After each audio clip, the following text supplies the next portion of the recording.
Saudara, mulai Jumat 10 April 2020, pemerintah Provinsi DKI Jakarta menerapkan pembatasan sosial berskala besar atau PSBB di berbagai sektor. Gubernur DKI Jakarta Anies Baswedan menegaskan ada tindakan tegas bagi masyarakat yang mengabaikan jarak sosial selama kebijakan berlaku.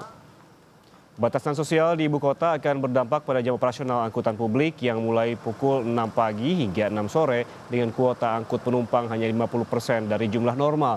Selama 2 hari mulai 8 April 2020, pemerintah Provinsi DKI akan menjalankan sosialisasi PSBB kepada masyarakat lewat beragam media.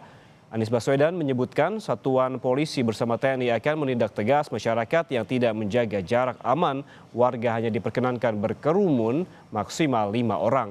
PSBB akan diberlakukan selama 2 pekan. Ada beberapa prinsip yang nanti akan kita tegakkan di dalam pembatasan ini.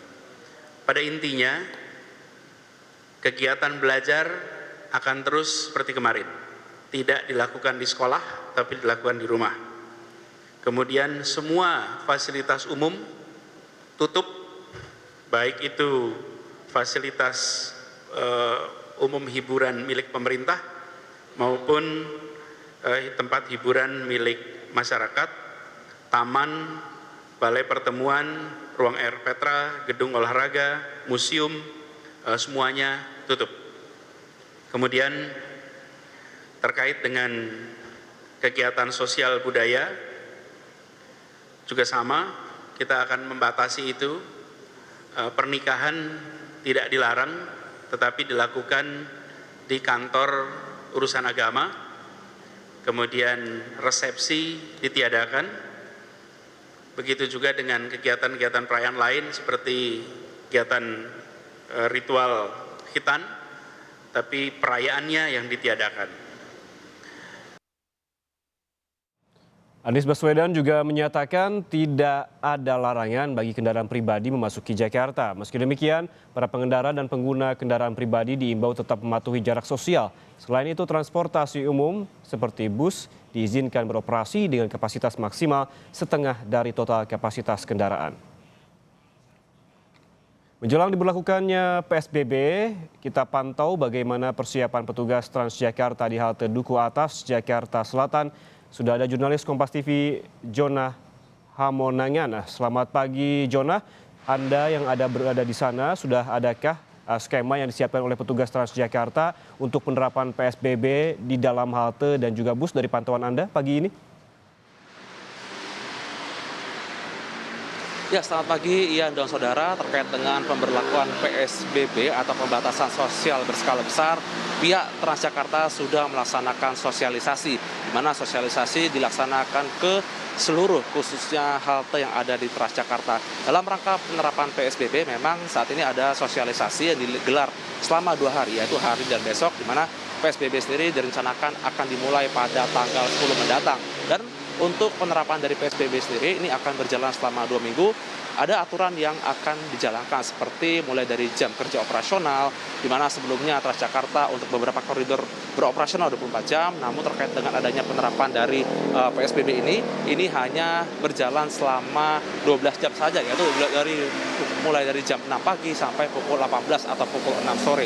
Sedangkan untuk operasional dari bis sendiri ini maksimal adalah setengah dari isi bis tersebut. Jadi misalkan ada bis yang memiliki kapasitas 50 orang, maka maksimal diisi 25. Sedangkan untuk bis besar seperti yang memiliki kapasitas 100 orang, maka maksimal diisi untuk 50. Jadi memang untuk pembatasan ini hanya 50% dari total dari maksimal kursi di bis dalam rangka untuk menjaga physical standing atau menjaga jarak antar penumpang bis dalam rangka untuk mencegah yaitu penyebaran dari virus COVID-19. Sedangkan terkait dengan adanya sosialisasi, kami melihat saat ini masyarakat sudah mulai sadar di mana saat ini semua masyarakat yang menaiki bis dari Transjakarta wajib menggunakan masker. Dan ini merupakan aturan yang dikeluarkan Transjakarta dalam rangka untuk memaksimalkan pemutusan atau mencegah adanya penyebaran dari virus infeksi COVID-19. Sedangkan dari para petugas sendiri, mereka juga menghimbau dari seluruh masyarakat agar menggunakan kartu elektronik untuk menghindari adanya kontak langsung dengan petugas,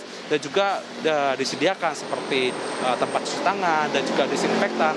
Ini merupakan sebuah cara agar untuk meminimalisir baik dari kontak memegang kursi ataupun memegang adanya sarana yang ada dalam bis tersebut. Yang pasti terkait dengan adanya penerapan dari PSBB, dari pihak Transjakarta terus memaksimalkan sosialisasi baik kepada petugas dan juga kepada para pengguna bis agar mereka sendiri terbiasa dengan adanya pembatasan dalam rangka untuk mencegah penyebaran dari infeksi virus COVID-19. Ian? Jonah, nantinya ada pembatasan dari jam operasional, kemudian juga ada pembatasan jumlah penumpang sebanyak 50% di Transjakarta. Begitu, apakah Anda sempat berbincang dengan penumpang begitu di sana? Apakah mereka sudah mengetahui akan aturan-aturan ini? Iya, tadi saya sempat bicara kepada sekitar 4 penumpang, di mana mereka merupakan penumpang secara reguler yang memakai Transjakarta untuk bisa bekerja sehari-hari. Mereka sendiri sudah mengetahui informasi adanya PSBB, mulai dari media online dan juga mereka melihat TV terkait dengan adanya penerapan. Banyak dari mereka yang cukup kecewa dengan adanya pembatasan, apalagi pembatasan ini berhenti sampai pukul 6 sore atau pukul 18, di mana mereka sendiri banyak yang masih beraktivitas sampai pukul 7 malam, atau mungkin mereka ingin pergi ke tempat lain, sehingga mereka sendiri masih memakai bis Transjakarta sampai pukul 8 malam. Namun terkait dengan pembatasan ini, mereka berusaha untuk melaksanakan adaptasi agar mereka sendiri bisa sampai ke rumah sebelum pukul 6 dalam rangka untuk bisa memaksimalkan dari jam operasional Transjakarta. Untuk penerapan dari PSBB ini sendiri, ini tidak hanya untuk di lingkup Transjakarta saja, tapi untuk keseluruhan moda transportasi publik yang ada di Jakarta, baik dari MRT, LRT Jakarta, dan juga Transjakarta. Dan untuk jam operasional juga sama, yaitu dari pukul 6 pagi sampai dengan pukul 18.00. Ya. Baik, terima kasih jurnalis Kompas TV Jonah Hamonangan melaporkan langsung dari halte Duku Atas, Jakarta Selatan, di mana sosialisasi terus dilakukan hingga hari ini terkait dengan bagaimana nantinya di Transjakarta ada pembatasan juga jumlah penumpang dan juga pembatasan dari jam operasional begitu. Ya.